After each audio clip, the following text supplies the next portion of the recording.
আসসালামু আলাইকুম, আমি শাহরিয়ার। গত ভিডিওতে আমি আপনাদেরকে এই স্ট্রাকচারটি কীভাবে বানাতে হয় সেটা আপনাকে দেখিয়ে দিয়েছিলাম। আজকে আমি এই স্ট্রাকচার থেকে কীভাবে ইলেকট্রন বিন্যাস করতে হয় তা নিয়ে আলোচনা করব এবং দেখাবো। একদম সিম্পল এবং সহজভাবে আমি আপনাদেরকে দেখিয়ে দেব। আশা করি ভালো লাগবে। এই যে দেখেন, এখানে কি আমরা এই স্ট্রাকচারটি সম্পূর্ণ করি নাই। আমি এখন স্ট্রাকচারটি সম্পূর্ণ করব। এই যে আমাদের প্রথম যে কি আছে, কলমটা আছে, এটা আমি সবগুলোতে আমি 2 দিয়ে নেব। অর্থাৎ আমি এসের মধ্যে সবগুলোতে আমি 2 2 2 2 2 ক্রমান্বয়ে 2 2। তারপর আমি সবগুলোতে 6 6 6 6 6 6। তারপর আমি ডিএতে 10 10 10 10। লাস্ট এফে 14 14। এই হলো আমার স্ট্রাকচার সম্পূর্ণ হয়ে গেছে। এখন ধরেন আমি সোডিয়ামের ইলেকট্রন বিন্যাস করব। সোডিয়ামের ইলেকট্রন বিন্যাস, সোডিয়াম মানে 11। আমি এখন সোডিয়ামের ইলেকট্রন বিন্যাস করব। তাহলে আমি কীভাবে করতে পারি? আমি কি বলছিলাম যে এদিকে আসবো, মানে শোনো শোনো প্রিয়া শোনো, প্লিজ শোনো, ডিপিএস করো। তাহলে আমি এদিক থেকে আসবো। অর্থাৎ এখানে আছে 2 আছে, আমার লাগবে কত? 11। এখানে 2 আছে, 2 আর 2 4, 6 আর 4 10, 10 আর 2 12। অর্থাৎ আমার এইখানে আসলেই আমি 11 পেয়ে যাচ্ছি।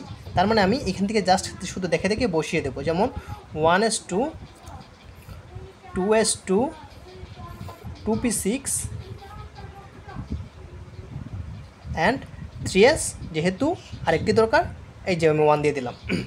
এখন দেখেন 2 এবং 2 4, 4 আর 6 10 10 এবং 1 11 হয়ে গেল। আমার সোডিয়াম কমপ্লিট হয়ে গেল। খুব সহজেই আমি এভাবে করে নিলাম।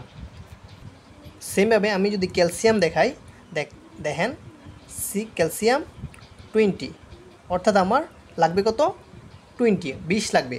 এখানে দেখেন আমরা এভাবে আসবো, মানে এই যে 2 2 আর 2 4, 6 আর 4 10, 10 আর 2 12, 12 আর 6 18, 18 আর 2 20। অর্থাৎ আমি এখানে যদি স্টার মার্ক করি, আমি এই যদি এখান পর্যন্ত আমি দেখে থেকে লিখে দিই, তাহলে আমার ইলেকট্রন বিন্যাস হয়ে যাবে। যেমন 1s2 2s2 2p6 3s2 3p6 and last 4s2। তাহলে আমার ইলেকট্রন বিন্যাস সম্পূর্ণ হয়ে গেছে।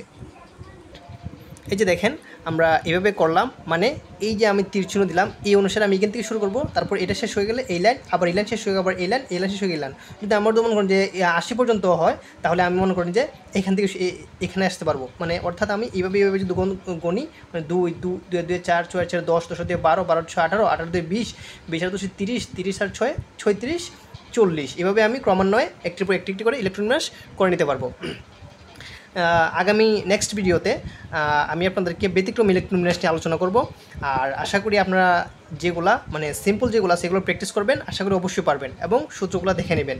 ভিডিও ভালো লাগলে অবশ্যই পাশে থাকবেন এবং সাবস্ক্রাইব, আসলে যদি ভিডিও ভালো লাগে তাহলে সাবস্ক্রাইব করবেন। আমি কাউকে জোরাজোরি করবো না।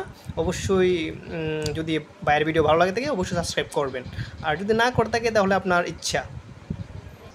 আসসালামু আলাইকুম, সবাই ভালো থাকবেন।